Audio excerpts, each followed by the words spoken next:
Welcome to Thoughts Cookhouse. Sunday ஸ்பெஷலாக செம்ம இன்ட்ரெஸ்டிங்கான ஒரு ரெசிபி தாங்க நான் இன்றைக்கி உங்கள் கூட ஷேர் பண்ண போகிறேன். மஷ்ரூம் ஃபில்லிங்கோட சூப்பரான ஒரு டின்னர் ரோல். ப்ரெட்டோ மாதிரி நம்ம ரெடி பண்ணி ரோல் பண்ணி இதை வந்து ஓவனில் பேக் பண்ண போகிறோம். ஓவன் இல்லாமல் குக்கரில் எப்படி பேக் பண்ணுறதுன்னு சொல்லியிருக்கேன். வீடியோவை ஸ்கிப் பண்ணாமல் பாருங்கள். ஃபர்ஸ்ட் வந்து இதுக்கு நம்ம ஈஸ்ட் ஆக்டிவேட் பண்ணிக்கலாம். அதுக்காக ஒரு 1/4 கப் அளவுக்கு lukewarm வாட்டரில் 1 டீஸ்பூன் அளவுக்கு சர்க்கரையும் 1 டீஸ்பூன் அளவுக்கு இன்ஸ்டன்ட் ட்ரை ஈஸ்ட்டும் சேர்த்திருக்கேன். இதை நம்ம நல்லா கலந்து விட்டுட்டு ஒரு 10 to 15 நிமிஷம் ஈஸ்ட் வந்து ப்ளூம் ஆகிறதுக்காக நம்ம அப்படியே வச்சிடலாம். அடுத்ததாக ஒரு அகலமான பாத்திரத்தில் 1 கப் அளவுக்கு மைதா மாவு, 1 டீஸ்பூன் உப்பு, இது ரெண்டையுமே சேர்த்து ஃபஸ்ட்டு நல்லா நம்ம கலந்து விட்டுடலாம். இப்போ பாருங்கள், நம்மளுக்கு நல்லா ஈஸ்ட் வந்து ப்ளூம் ஆகி வந்திருக்கு. இந்த மாதிரி ப்ளூம் ஆன நல்லா ஆக்டிவேட் ஆன ஈஸ்ட்டை சேர்த்துனா தான் நம்மளோட ரோல்ஸ் வந்து நல்லா சாஃப்டாக வரும். இப்படி வரலைன்னா மறுபடியும் வேறு ஈஸ்ட் வச்சு ரெடி பண்ணுங்கள். ஏன்னா அவுட்புட் வந்து ரொம்ப சாஃப்டாக வராது. இது கலந்ததுக்கப்புறமா ஒரு 1/8 கப் அளவுக்கு வெதுவெதுப்பான தண்ணி கொஞ்சம் கொஞ்சமாக சேர்த்து இந்த மாவை நம்ம நல்லா பிசைஞ்சிக்கலாம். இது வந்து கிட்டத்தட்ட ஒரு 2லேருந்து 3 டேபிள் ஸ்பூன் அளவுக்கு இருக்கும். இது நல்லா சாஃப்டாக ஸ்டிக்கியாக இருக்கிற மாதிரி, கொஞ்சம் கையில் ஒட்டுற மாதிரி தான் நம்ம பிசைஞ்சு எடுக்கணும். அப்போ தான் நம்மளுக்கு ரோல்ஸ் வந்து நல்லா சாஃப்டாக வரும். இப்போது ஒரு நீடிங் மேட்டில் கொஞ்சமாக எண்ணெய் சேர்த்திருக்கேன், 1 டேபிள் ஸ்பூன் அளவு. அதுக்கு மேலே இந்த மாவு வச்சாச்சு. இப்போ இன்னொரு 3 டேபிள் ஸ்பூன் அளவு எண்ணெய் எடுத்திருக்கேன். இது 2 உள்ளங்கைகளையும் நல்லா தடவிட்டு மறுபடியும் அந்த எடுத்துருக்கிற ஆயிலை கொஞ்சம் கொஞ்சமாக சேர்த்தி இந்த மாவை நல்லா நம்ம பிசையணும். இந்த மாதிரி இழுத்து மறுபடியும் ஃபோல்ட் பண்ணணும். இந்த மாதிரி ஸ்ட்ரெச் பண்ணி ஃபோல்ட் பண்ணணும். ஒரு 10 நிமிஷத்துக்கு நம்ம வந்து கைவிடாமல் நம்ம நல்லா இந்த மாதிரி பிசையணும். அப்போ தான் இதோட க்ளூட்டன் வந்து ரிலீஸ் ஆகி நம்மளுக்கு நல்ல ஒரு டோ சாஃப்டாக ரெடி ஆகும். பாருங்கள் எவ்வளோ சாஃப்டாக இருக்குதுன்னு சொல்லிட்டு. இப்போது இதை வந்து ஒரு ஏர்டைட் பாக்ஸ் எடுத்து அதில் நல்லா எண்ணெய் தடவி அதில் வச்சிடலாம். இந்த மாதிரி வைக்கும்போது தான் நம்மளோட டோ வந்து மேல் பார்ட் வந்து ட்ரை ஆகாமல் நல்லா வரும். இது வந்து டபுள் சைஸில் வரும்போது கூட நம்ம எடுத்து ஒர்க் அவுட் பண்ணுறதுக்கு ஈஸியாக இருக்கும். மேலேயுமே கொஞ்சமாக நான் ஆயில் தடவிக்கிறேன். இப்போ இதை நம்ம நல்லா ஏர்டைட்டாக கவர் பண்ணி ப்ரூஃபிங்காக வச்சிடலாம். மினிமம் 1 hour, 1.5 மணி நேரம் கூட ஆகலாம். இது கிளைமேட்டை பொறுத்து மாறுபடும். டபுள் சைஸில் வரணும். இப்போ ஃபில்லிங்காக நான் இங்கே வந்து ஒரு 10 காஞ்ச மிளகாயை சுடு தண்ணியில் 1 மணி நேரம் ஊற வச்சுருக்கேன். கூடவே ஒரு 6லேருந்து 8 பல் பூண்டு எடுத்து இதை நல்லா அரைச்சி எடுத்துக்கலாம். அடுப்பில் ஒரு பேன் வச்சு சூடானதும் 2 டேபிள் ஸ்பூன் அளவுக்கு எண்ணெய் சேர்த்திக்கலாம். ஒரு மீடியம் சைஸில் இருக்கிற பெரிய வெங்காயத்தை இந்த மாதிரி நீல வாக்கில் கட் பண்ணியிருக்கேன். நம்ம பொடியாகவும் நம்ம சாப் பண்ணிக்கலாம். இதை கொஞ்சம் நம்ம வதக்கி விட்டுடலாம். இதுக்கப்புறமா நம்ம அரைச்ச இந்த வரமிளகா பூண்டு இருக்கு இல்லைங்களா, இதை சேர்த்திக்கலாம். இது நல்ல காரசாரமான ஒரு ஃபில்லிங்கு, ஸ்பைசி மஷ்ரூம் ரோல்ஸ். இது நீங்கள் காரம் அதிகமாக விரும்பலைன்னா கொஞ்சம் மிளகாயை கம்மி பண்ணிக்கோங்க. ஒரு 200 கிராம் அளவுக்கு மஷ்ரூமை நல்லா க்ளீன் பண்ணி இந்த மாதிரி சின்ன சின்ன பீசஸாக கட் பண்ணி இதில் சேர்த்திருக்கேன். ஏன்னா நம்ம இது வந்து ஒரு ரோல்குள்ளே வச்சு ஃபில் பண்ண போகிறோம். ரொம்ப பெரிய பீசஸாக இருந்தால் நம்ம நல்லா ஷேப் பண்ண முடியாது. ஸோ அது மாதிரி பார்த்து கட் பண்ணிக்கோங்க. ஃப்ளேமை நல்லா ஹையில் வச்சு நம்ம குக் பண்ணிக்கலாம். 1 டீஸ்பூன் அளவுக்கு உப்பு சேர்த்திருக்கேன். கூடவே 1 டேபிள் ஸ்பூன் அளவுக்கு டொமேட்டோ கெச்சப் சேர்த்திருக்கேன். இந்த கெச்சப் சேர்த்துறதுனால இந்த ஃபில்லிங் நல்லா சாஸியாக இருக்கும்.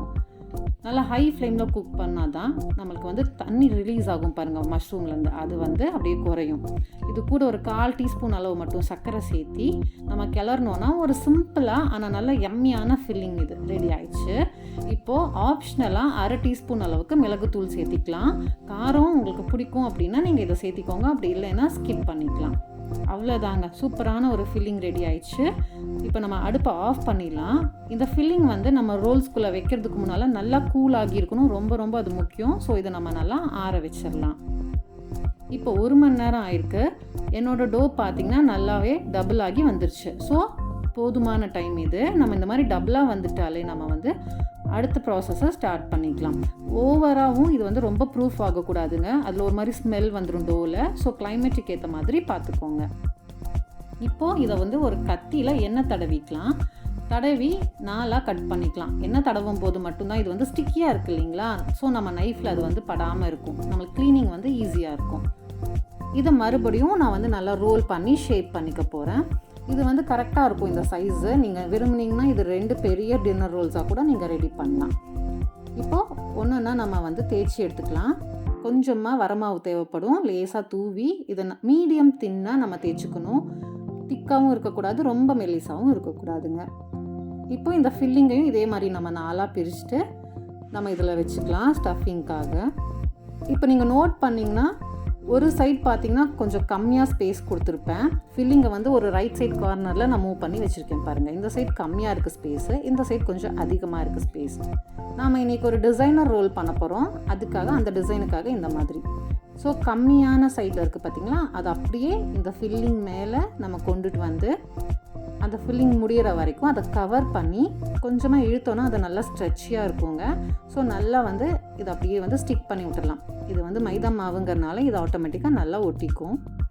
இப்போ இன்னொரு சைடில் இருக்குது பாருங்கள் ஒரு அதிகமான பார்ட். இந்த பார்ட்டில் தான் நம்ம டிசைன் பண்ண போகிறோம். ஒரு கத்தியை கொஞ்சம் ஆயிலில் தடவிக்கலாம். அதுக்கப்புறமா நான் காமிக்கிற மாதிரியே பண்ணுங்கள். இந்த மேலே ஸ்டார்ட் பண்ணி கீழே பட் எட்ஜ் வரைக்கும் நம்ம எண்டு வரைக்கும் வரக்கூடாது, கொஞ்சம் முன்னாடியே ஸ்டாப் பண்ணணும். இந்த மாதிரி லைன்ஸ் மாதிரி நம்ம வந்து கட் பண்ணி ஸ்லிட்ஸ் கொடுத்துக்கலாம்.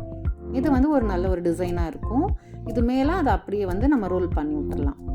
ஃபைனலாக மேலேயும் இந்த கீழேயும் அப்படியே உள் சைடாக டக்கின் பண்ணி விட்டுடலாம். நல்ல ஒரு ஷேப் கிடைக்கும். இந்த டிசைன் பண்ண இந்த பார்ட்டை மேலே ரோல் பண்ணிவிட்டு நல்லா பேக் சைடில் டச் பண்ணி நல்லா ஒட்டி விட்டுருங்க, இல்லைனா பேக் ஆகி ஓப்பன் ஆகி வந்துடும். இப்போ ஒரு பேக்கிங் ட்ரேயில் பேரச்மெண்ட் பேப்பர் வச்சுருக்கேன். அது மேலே நம்ம இந்த ரோலை அசம்பிள் பண்ணிக்கலாம். நம்ம எப்படி பேக் பண்ணுவோமோ அந்த பொசிஷனுக்கு நம்ம இப்போவே வச்சிடலாம். இது ரொம்ப சாஃப்டாக இருக்கும், ஹேண்டில் பண்ணுறதுக்கு ஷேப் மாறிடும். ஸோ ஒன்ஸ் வந்து இதை ப்ராப்பராக வச்சிடலாம். இதே மாதிரி எல்லாமே நான் பண்ணி வச்சுட்டேன். இப்போ இது மேலே நல்ல ஒரு கோல்டன் கலர் வரதுக்காக மில்க் வாஷ் பண்ணிக்கலாம். இதுக்கு மேலே ஒரு நார்மலான ஒரு டவல் வச்சு க்ளோஸ் பண்ணி ஒரு 30 நிமிஷத்துக்கு நம்ம செகண்ட் ப்ரூஃபிங்காக வச்சிடலாங்க. செகண்ட் ப்ரூஃபிங் முடிஞ்சிருச்சு பாருங்கள். எல்லாமே அதோட சைஸ்லேருந்து டபுளாகி வந்திருக்கு. நம்ம வச்ச சைஸ்லேருந்து இதுவே பெருசாக இருக்குது பாருங்கள். இப்போ மறுபடியும் இது மேலே லைட்டாக நம்ம வந்து மில்க் வாஷ் பண்ணிடலாம். மில்க் வாஷ் பண்ணுறதுனால நல்ல ஒரு கோல்டன் கலர் மேலே நம்மளுக்கு வந்து இருக்கும். இந்த ரோலில் பார்க்குறதுக்கு ரொம்ப அட்ராக்டிவாக இருக்கும். நீங்கள் நான் வெஜிடேரியன்ஸ் அப்படின்னா எக் வாஷ் கூட நீங்கள் பண்ணலாம்.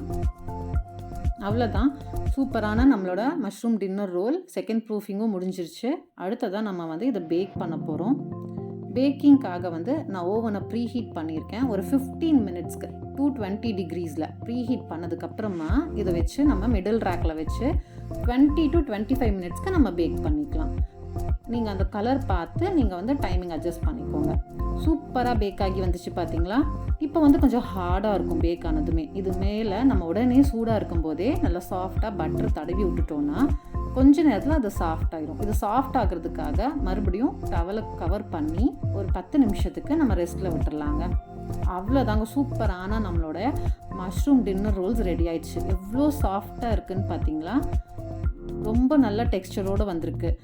எவ்வளோ நல்லா ஃபில்லிங் பாருங்கள் உள்ளே எவ்வளோ நல்லா இருக்குன்னு சொல்லிட்டு. இது வந்து ஸ்பைஸியாக இருக்கும். நீங்கள் வந்து ஸ்பைஸ் லெவலை கம்மி பண்ணணுன்னா மிளகாயோட காரத்தை கம்மி பண்ணிக்கோங்க. அப்படியே சாஸில் தொட்டு சாப்பிட்டா செம்மையாக இருக்கும். டேஸ்ட் எப்படி இருக்குன்னு கேட்கலாம். மஸ்து மஸா, சூப்பராக இருக்குங்களாம்மா. ரொம்ப ரொம்ப சூப்பராக இருக்குங்க. ரொம்ப இன்ட்ரெஸ்டிங்காகவும் இருக்குது. கண்டிப்பாக நீங்கள் இதை ட்ரை பண்ணி பாருங்கள். ஓவனில் ட்ரை பண்ணலைன்னா நீங்கள் நார்மலாக கேஸ் ஸ்டவ் மேலே குக்கர் வச்சு அதில் ஒரு தட்டு வச்சு அதில் ஒரு பட்டர் பேப்பர் வச்சு இதே மாதிரி டைமிங்ஸில் நீங்கள் ப்ரீ ஹீட் பண்ணி மறுபடியும் நீங்கள் பேக் பண்ணி எடுத்துக்கலாம். கண்டிப்பாக எங்கள் வீடியோ உங்களுக்கு பிடிச்சிருக்குன்னு நினைக்கிறேன். பிடிச்சிருந்தா மறக்காமல் லைக் பண்ணுங்கள், உங்கள் ஃப்ரெண்ட்ஸ் கூட ஷேர் பண்ணுங்கள். சேனலை புதுசாக வாட்ச் பண்ணிங்கன்னா மறக்காமல் சப்ஸ்கிரைப் பண்ணிக்கோங்க.